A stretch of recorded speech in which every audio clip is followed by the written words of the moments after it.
শিল্প ও বাণিজ্য নগরী যশোরের নওয়াপাড়ায় ব্যবসায় প্রতিষ্ঠানে পেট্রোল বোমা হামলার প্রতিবাদে অর্ধদিবস ধর্মঘট ও মানববন্ধন কর্মসূচি পালন করেছেন ব্যবসায়ীরা। রোববার সকাল থেকে দোকানপাট বন্ধ রেখে দুপুর ২টা পর্যন্ত অর্ধদিবস কর্মবিরতি পালন করেছেন বন্দর ব্যবহারকারী ও ব্যবসায়ীরা। নওয়াপাড়া স্টেশন বাজারে আয়োজিত মানববন্ধন থেকে বোমা হামলার তীব্র নিন্দা জানান ব্যবসায়ী নেতারা। ৪৮ ঘণ্টার মধ্যে হামলাকারীদের গ্রেপ্তার করা না হলে অনির্দিষ্টকালের জন্য ব্যবসায় প্রতিষ্ঠান বন্ধ রেখে নওয়াপাড়া অচল করে দেওয়ার হুঁশিয়ারি দেওয়া হয়েছে। এই সন্ত্রাসী, এই বোমাবাজি যতক্ষণ গ্রেপ্তার না হয়, আমরা প্রশাসনকে ৪৮ ঘন্টা সময় বেঁধে দিচ্ছি।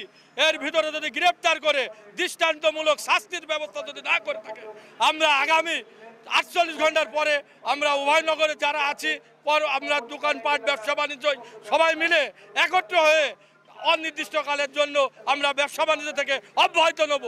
নওয়াপাড়া বন্দর ট্রাক ট্রান্সপোর্ট মালিক সমিতি আয়োজিত মানববন্ধনে বিভিন্ন আমদানি রপ্তানিকারক প্রতিষ্ঠানের মালিক কর্মচারী সহ বিভিন্ন রাজনৈতিক দলের নেতা এবং বিপুল সংখ্যক শ্রমিকেরা অংশ নেন। এদিকে সপ্তাহের প্রথম কর্মদিবস রোববার অর্ধদিবস ধর্মঘটের কারণে ভোগান্তিতে পড়তে হয় দূর দূরান্ত থেকে আসা ব্যবসায়ী ও তাদের প্রতিনিধিদের।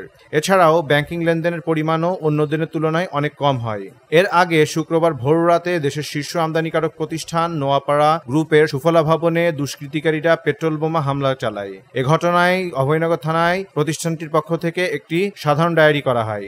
অনাকাঙ্ক্ষিত এই ঘটনাটিকে সকল ব্যবসায়ী প্রতিষ্ঠানের উপর চরম হুমকি বলে মনে করছেন স্থানীয় ব্যবসায়ী মহল।